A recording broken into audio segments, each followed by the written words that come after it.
feels like tradition to make all of you wait a full year at this point, but hello everyone, and welcome back to Deathlore, a Deathloop lore series that explores the history and background of the game and its story and characters. In the previous episode, we examined the life and times of Harriet Morse, the head of human resources for the Eon program, as well as a self-proclaimed spiritual leader for the Eternalists on Black Reef. In this episode, we are furthering our investigation into the Visionaries by focusing on our next target, Egor Serling, a man with an eye for scientific research, as well as the founder of the Eon program. In the outside world, Egor Serling was a recluse, having been raised in almost complete isolation at his family's estate, living a sheltered life for much of his formative years. Eventually, he voluntarily withdrew from his life of affluence and supposed philanthropic endeavors to pursue his true calling. His interest in a specific field of science known as psychometry informed his desire to make scientific breakthroughs, the likes of which no one has ever seen. Psychometry, as he perceives it, is a means of perceiving subtle emanations etched almost imperceivably upon the very stones of the earth. In layman's terms, it's a way of studying our sixth sense, our ability as humans to perceive supernatural phenomena or messages from another place and time. During his pursuit of unknowable knowledge, he crossed paths with both Harriet Morse and Dr. Wenji Evans, and together they became the three primary founders of the Eon program, an organization designed to preserve humanity's greatest artists, entrepreneurs, and scientific minds. Egor was able to convince his colleagues of this outwardly noble mission with his discovery of Black Reef Island and the strange temporal anomaly contained there. He also learned of our hero, Colt,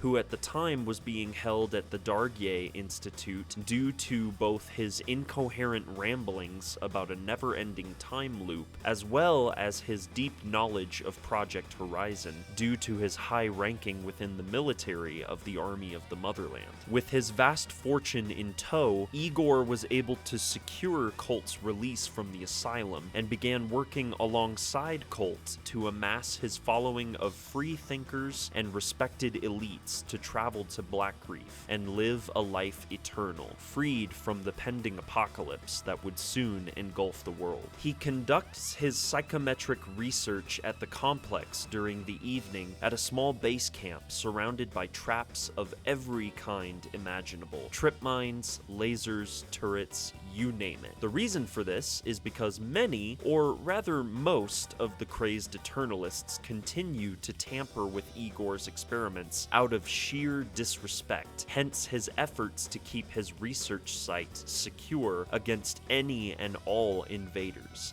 including the captain himself. So now you know a little more about his background, but who exactly is Egor Serling?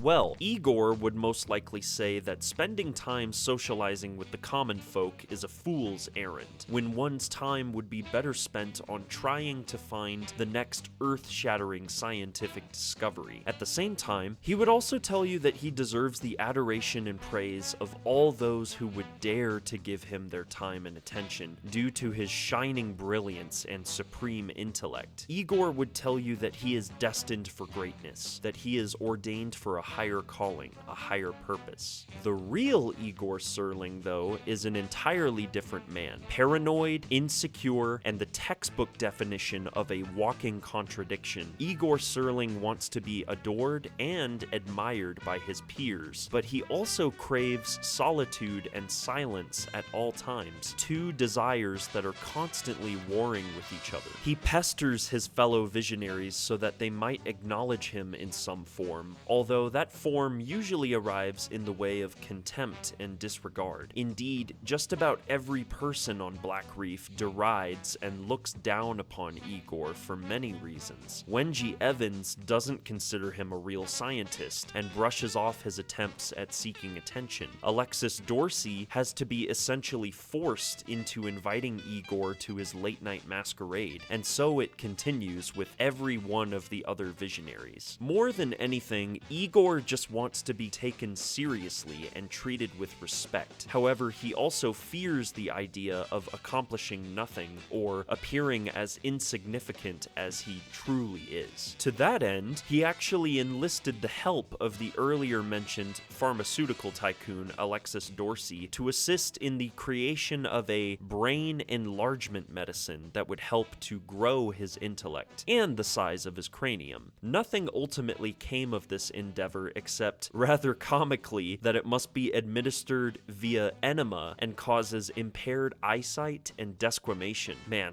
talk about a rough break. With regard to Colt specifically, Egor projects a friendship that the two of them seemingly shared at one point in time. Colt, after all, appears to be the one that taught Egor how to be a sharpshooter, but their relationship was one that was born more out of manipulation than anything. The only reason Egor secured Colt's release from a veritable mental institution was because he possessed information Egor needed for himself, not because he actually cared for Colt. When you get down to it, Egor Serling is simply a caricature of how a meek and closeted nerd would behave or think. He has always been invisible to everyone his entire life, his family, his colleagues, and himself, and to that end, the slab that he possesses is easily his most remarkable asset.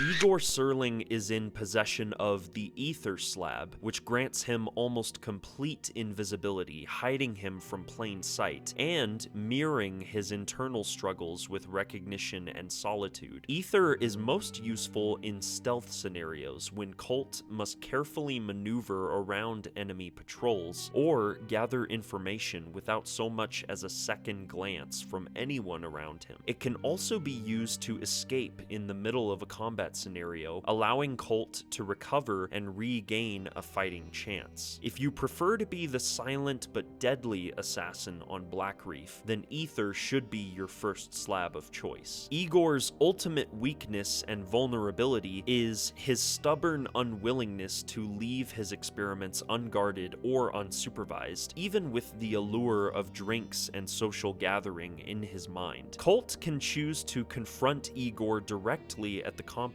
during the evening, which is the best way to obtain and further upgrade the Ether Slab. However, in order for Colt to break the loop, Egor has to be persuaded to leave his outpost. To do this, Colt must sabotage Egor's experiment first thing in the morning, thereby driving Egor to drown out his sorrows with libations, thanks to his being invited to Alexis Dorsey's manor in Updom during the evening. There, at the party, both Alexis and Egor can be crossed off the hit list at the same time, bringing Colt ever closer to breaking the loop once and for all. So these are some of the most important things you should know about Egor Serling, his personality, his background, and his role within the Eon program. But now it falls to you. What do you think about this spectacled imbecile? Is he one of your favorite Visionaries in Deathloop or one of your least favorites? Comment down below and let's talk. If you enjoyed this video, make sure to leave a like and consider subscribing to the channel for more episodes of Deathlore, as well as ongoing coverage of everything Arcane Studios related. Hit the bell icon so you're always the first to know when new content drops, and join the channel Discord so you can meet and interact with other diehard Arcane Studios fans. Thank you so much for watching, and remember that the outsider walks among us. I'll see y'all next time.